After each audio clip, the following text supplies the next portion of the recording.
Mercoledì 31 maggio, Visitazione Beata Vergine Maria. È il 151esimo giorno dall'inizio dell'anno, ne mancano 214 al termine. Il sole sorge alle 5:26, tramonta alle 20:51. La luna si leva alle 16:48, tramonta alle 3:17.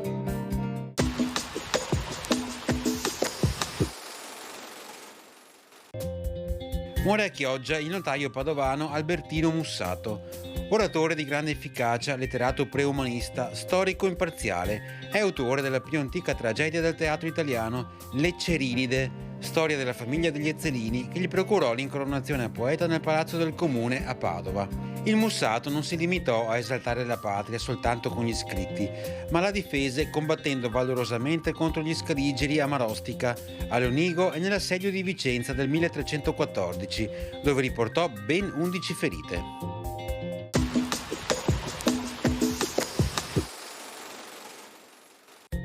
Le previsioni per domani: sulla pianura non si verificheranno precipitazioni, cielo poco o parzialmente nuvoloso fino al mattino e sereno o poco nuvoloso dal pomeriggio, temperature con andamento irregolare di notte e in aumento di giorno. Sui monti alternanza di nuvole e rasserenamenti, piogge sparse di pomeriggio e locali di sera, temperature in aumento.